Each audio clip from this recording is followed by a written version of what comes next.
Let's talk unit upgrades. Always been an interesting decision whether to upgrade your units. In some Total War games, you kind of had to upgrade the units in order for them to be maximally effective. In other Total War games, it was utterly useless. So let's have a look at the goblins here.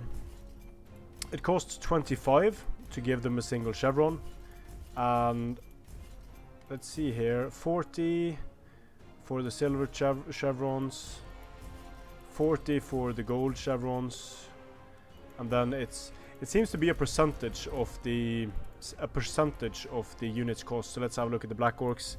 Yeah, 60 there, 65, 75.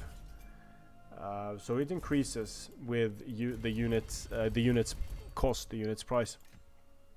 Now the upgrades increase leadership, increase melee attack, increase melee defense. Those are the most important statistics. So going from, you're getting 1 point in each.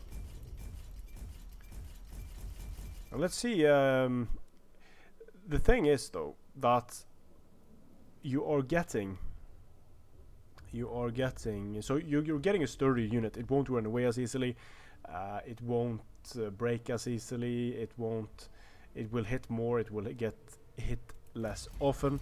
However, you do pay a lot. So let's say that I want some hard ass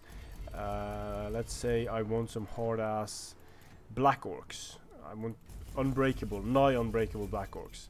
So I'm giving them gold, I'm giving them upgrades, and on normal funds you can see what starts happening to my funds here. My funds just go to absolute shit. So sure, I could bring an army of 6 triple gold black orcs, but I wouldn't be fielding much else. And it's quite obvious that this army isn't a good one. Now, one interesting thing to note is that since the damage metric has changed somewhat, let's have a look at the orc Arab boys here. Missile damage, average damage value over 5 seconds, AP 5, missile damage 15. So let's see what happens when I upgrade these guys. Reload time 9.7 seconds. Reload time 9.5 seconds. So the reload time decreases, they fire faster, and now the reload time is down to 7.7 seconds. So with a faster reload time, you will also get more damage per unit of time. However, you do not, the way I'm seeing this, you do not get more damage per missile. So you could give these units upgrade, and wow, great, I have orc Arab boys with 26 missile damage, that's awesome. Or I could, for example, go with the Empire here. Let's find some high damage dudes. Yeah, the Outriders. Oh shit, I'm looking at 63 missile damage, that's really good.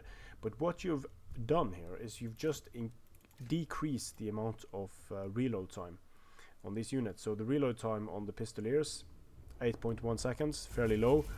Upgrade them, they now have a reload time of 6.3 seconds, but they are a lot more expensive.